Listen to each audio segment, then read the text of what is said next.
जय जगन्नाथ बंधुगण good morning everyone मु पवित्र आपण मानक स्वागत जनाऊँगी आपण मानकर प्रिय न्यूज चैनल खबर ओडिशार को आसतु जानिनेबा कौन रोजी आज सकाळ टॉप न्यूजेस गुड़िक।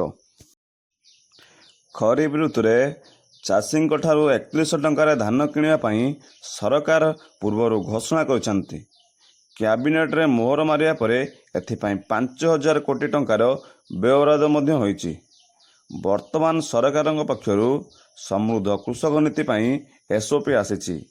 बीजेपी सरकार क्षमता को आसिबा परे निर्वाचन मुताबक धान 3100 टंका वृद्धि करिछि। 800 टंका बोनस पई राज्य सरकार 5000 कोटी टंकार व्यवहार करिसंती। आसंतु जानिबा एही कृषक समृद्धि नीति रे केउ माने उपकृत हेबे। कृषक समृद्धि नीति 2024-25 खरीफ ऋतु पाई कार्यकारी हेबो। एथि सहित राज्यर 30टा जिल्ला थिबा समस्त कृषक मानक पई या उपलब्ध हेबो। एही योजनार लाभ हेउची एही योजनार लक्ष्य होची चाषी को आय वृद्धि करिबा, सेहीपरि चाषी को सामाजिक क्षेत्र में आर्थिक सहायता जोगाई देबा, सेहीपरि नूतन ज्ञान कौशल द्वारा चाषी को अधिक लाभवान कराइबा। यही योजना केउ मानकु लाभ पाइबे आसंतु जानिबा। क्षुद्र नाममात्र भाग चाषी यही योजनार लाभ पाइबे। एथि सहित फूड ओडिशा पोर्टाल रे पंजीकरण करिवाकू पड़िबो। सेहीपरि बोर्ड लीज किंबा शेयर होल्डर थिले एथिरु लाभ बाद पड़िबे। एथि सहित धान बिक्री 48 घंटा मध्यरे चाषी खातार टंका जमा हो बोली सूचना रहुची। प्रधानमंत्री हर घर बिजुली योजना रे केंद्र सरकार मागणा बिजुली कनेक्शन देवे। सरकार यह योजना माध्यम जो घर मानकर आदौ बिजुली कनेक्शन नहीं सेमानंकु बिजुली जोगाई देवे। पीएम सौभाग्य योजना सह बिजुली इंधन एवं अन्यान्य घरोई कार्यकलाप सह विभिन्न अत्यावश्यक पूरण करने सरकार लक्ष्य रखिछंती। एथिपाई आवेदन करने हेले भारतीय नागरिक हेबा आवश्यक। आवेदन पूर्व कौन बिजुली संजोग नथिबा आवश्यक। एसहित आवेदनकारी परिवार कौन व्यक्ति सरकारी चाकरी कर आवश्यक। एसहित आवेदन करने Aadhaar card, BPL ration card, bank passbook, परिचय पत्र, बैंक पासबुक, पासपोर्ट, बासिंदा प्रमाण पत्र, मोबाइल नंबर इत्यादि आवश्यक बोली तथ्य रहुची। परवर्ती खबर हेउची राज्यर खाद्य जोगाण एवं खाउटी कल्याण मंत्री कृष्णचंद्र पात्र कंधमाल जिला गस्तर जाई जिलार विभिन्न असुविधा विषय आलोचना करिसंती। एसहित मंत्री कहिसंती आगामी दिन गुड़िकरे ओडिशा बाहर राज्यर आलू उपरे निर्भर न करी कंधमाल रे आलू और पियाज उपरे अधिक उत्पादन हबो। सेतिपाई सरकार रोड मैप प्रस्तुत करिसंती एवं एसहित मंत्री कहिसंती राज्यर 58टी शीतल भंडार निर्माण मध्य हेबो बोली गणमाध्यम को सूचना देइसंती मंत्री कृष्णचंद्र पात्र।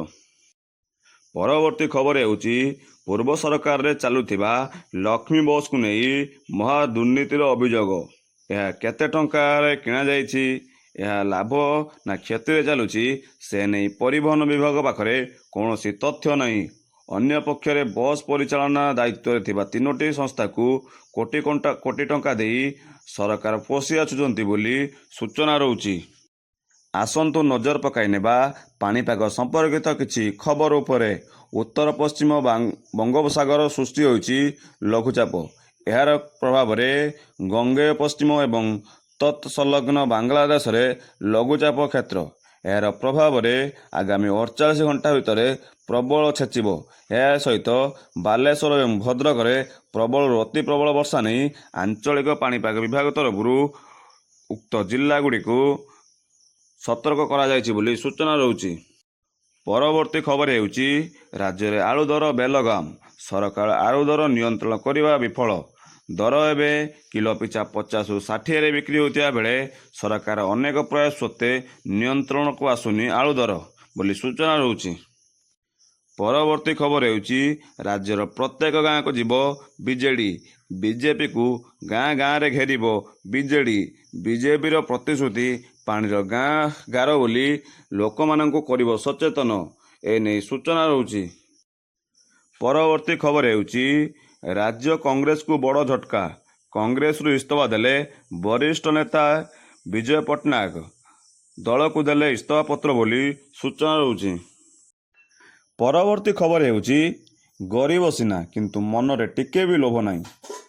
ଅଟୋ ଚଳାଇ ପରିବାରର ଦାୟିତ୍ୱକୁ ତୁଲାଉଛନ୍ତି, ପରିଶ୍ରମ କରି ଦିନକୁ 2 ମୁଠା ଯୋଗାଉଛନ୍ତି, ହେଲେ ଲୋଭ ଜମାରୁ ନାହିଁ। ମୁଁ ଆଜି ଗୋଟିଏ ଅଟୋ ଚାଳକ ବିଷୟରେ କହିବାକୁ ଯାଉଛି। ରାସ୍ତାରେ ମିଳିଥିବା ଏକ ଟଙ୍କା ଭର୍ତ୍ତି ମନି ପର୍ସକୁ ଠିକଣା ବାହାର କରି ଫେରାଇଲେ 9,000 ଟଙ୍କା। ସମାଜକୁ ଦେଲେ ମଣିଷ ପଣିଆର ଉଦାହରଣ। ସେହି ଅଟୋ ଚାଳକର ନାମ ହେଉଛି କୃଷ୍ଣ କିରାସାନୀ ଏବଂ ତାଙ୍କର ଗାଁ କୋରାପୁଟ ସହରଠାରୁ ଥିବା 6 କିଲୋମିଟର ଦୂର ଦାରିଗୁଡ଼ା ଗ୍ରାମରେ ବୋଲି ଜଣାପଡ଼ିଛି। ପରବର୍ତ୍ତୀ ଖବର ହେଉଛି କଳାହାଣ୍ଡି ଜିଲ୍ଲା ଗସ୍ତରେ ମାନ୍ୟବର ଖାଦ୍ୟ ଯୋଗାଣ ଓ ଖାଉଟି କଲ୍ୟାଣ ମନ୍ତ୍ରୀ କୃଷ୍ଣଚନ୍ଦ୍ର ପାତ୍ର। ଏଥିସହିତ କଳାହାଣ୍ଡି ଜିଲ୍ଲା ଗସ୍ତ କରି ବିଭିନ୍ନ ସମସ୍ୟା ସହିତ ବିଭାଗୀୟ ଅଧିକାରୀଙ୍କ ସହିତ ଆଲୋଚନା କରିବା ସହ ସମୀକ୍ଷା ବୈଠକରେ ଅନୁଷ୍ଠିତ ହୋଇଛି ବୋଲି ସୂଚନା ରହୁଛି। ପରବର୍ତ୍ତୀ ଖବର ହେଉଛି ଆଳୁ ନେଇ ଓଡ଼ିଶାରେ ଖାଉଟି ହଟହଟା ହେଉଥିବା ବେଳେ ଏବେ ପଶ୍ଚିମବଙ୍ଗରେ ଆଳୁ ବେପାରୀଙ୍କ ଚିନ୍ତା। ଆଳୁ ଓଡ଼ିଶାକୁ ପଶ୍ଚିମବଙ୍ଗରୁ ଆସୁନଥିବା ବେଳେ ରାଜ୍ୟରେ ପଚି ସଢ଼ି ଯାଉଛି ଟନ୍ ଟନ୍ ଆଳୁ। ଏନେଇ ଆଳୁ ବେପାରୀଙ୍କ ତରଫରୁ ପଶ୍ଚିମବଙ୍ଗର ମୁଖ୍ୟମନ୍ତ୍ରୀଙ୍କୁ ଦିଆଯାଇଛି ଚେତାବନୀ ବୋଲି ସୂଚନା ରହୁଛି। ପରବର୍ତ୍ତୀ ଖବର ହେଉଛି ରାଜ୍ୟକୁ ମିଳିବ ଚାଉଳ ବାବଦରେ ବକେୟା 2,500 କୋଟି। ଏନେଇ ପ୍ରତିଶ୍ରୁତି ଦେଲେ କେନ୍ଦ୍ରମନ୍ତ୍ରୀ ବୋଲି ସୂଚନା ରହୁଛି। ଯଦି ଆପଣମାନଙ୍କୁ ଭିଡ଼ିଓଟି ଭଲ ଲାଗିଥାଏ ତେବେ ଭିଡ଼ିଓଟିକୁ ଲାଇକ୍ କରନ୍ତୁ ଏବଂ ଚ୍ୟାନେଲଟିକୁ ସବସ୍କ୍ରାଇବ୍ କରିନିଅନ୍ତୁ, ଯାହାଫଳରେ ଯାହା ବି ଲେଟେଷ୍ଟ ଅପଡ଼େଟ୍ ଆସିବ ସର୍ବପ୍ରଥମେ ଆପଣ ହିଁ ଦେଖିପାରିବେ।